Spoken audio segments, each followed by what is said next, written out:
বন্ধুরা, আজকে তো সরস্বতী পুজো, তার জন্য এদিকে দেখো আমি আমার বড়মশাইয়ের প্যান্টটাকে ইস্ত্রি করব বলে আর এদিকে মানে উল্টো করছি, সোজা ছিল।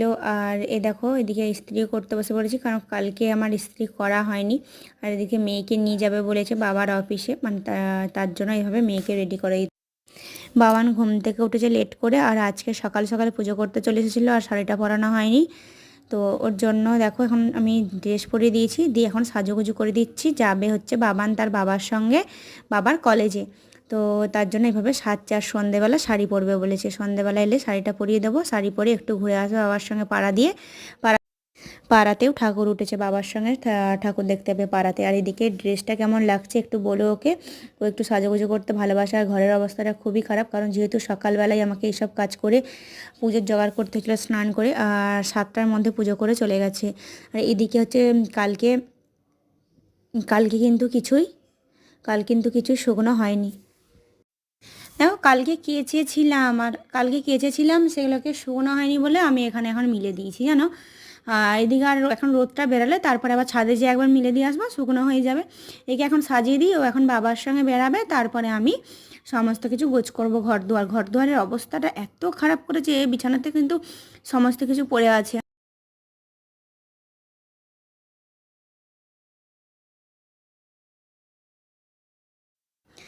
এখানে দেখো আমি আমার বরকে দেখো কি হচ্ছে।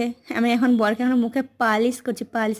তো একটু সানস্ক্রিন মাখিয়ে দিলাম, ও জাস্ট একটু হচ্ছে যে শীতের একটা ক্রিম মেখেছিল, বেবি ক্রিমটা মাখছিল, আমি একটু সানস্ক্রিন মাখিয়ে দিলাম, তারপরে ও এখন খেয়ে নেবে। খাওয়া দাওয়া করি, ওরা বাপ বেটিতে বেরাবে। বাবানকে খাইয়ে দিয়েছি, খাইয়ে তারপরে বাবানকে সাজুগুজু করে দিয়েছি, তবুও বাবার সঙ্গে একটু খাওয়ার ইচ্ছা হয়েছে, আর তার জন্য বাবার সঙ্গে একটু খাবে। আর দেখো বাবা একটু খাইয়ে দিলে ওকে, মুড়ি খাচ্ছে, আর চানাচুর দিয়ে মুড়ি। তো সকালবেলা যেহেতু পুজো হয়ে গেছিলো, ফল টল সব কিছু রেডি করা হয়েছে। দেখো ঘরের অবস্থা কেমন করে রেখেছে সমস্ত, মানে এটা পরবো না সেটা পরবো, এটা পরবো না, এরকম করেছিল। করতে করতে আবার এই জামাটা ওর পছন্দ হয়েছে, এই জামাটাইও পরেছে। ওইটা ওর জন্মদিনে ওকে গিফট করা হয়েছিল, আর এই জামাটাই ও সেটাই পরেছে ও। এভাবে বেরিয়ে পড়েছে। আর দেখো পায়ে কিন্তু চটি, সেটা বুঝো না যেন খারাপ লাগছে। ওর জুতোগুলো পরতে গিয়েছিল, যেগুলো ওকে কিনে দেওয়া হয়েছিল। ওর অনেক রকমের জুতো আছে, তো ওকে পরাতে গিয়েছিলাম, কিন্তু ওর পায়ে ঢুকছিল না, আর ওর পাটা খুব ব্যথা করছিল, তার জন্য ওকে চটিটা পরিয়ে দিয়েছি। আর বাপ বেটি এখন বেরিয়ে পড়েছে। আর দেখো আমি কি দেখাচ্ছি, আর ক্যামেরাটা আমি না সত্যি কথা বলতে আমি অফ করতে ভুলে গিয়েছিলাম, এখন ঢুকে পড়লাম বাড়ির দিকে। তো একটু মনটা খারাপ লাগছে। আমরাও ছোটোবেলায় এরকম সাজুগুজু করতাম, কাপড় নিয়ে নিতাম, মায়ের কাপড় পরতাম, কত আনন্দ করতাম বলো। আর কাপড় আবার খুলেও যেত মাঝ রাস্তায়, খুলতে খুলতে বাড়ি আসতাম, তাই না? তো চলো টাটা।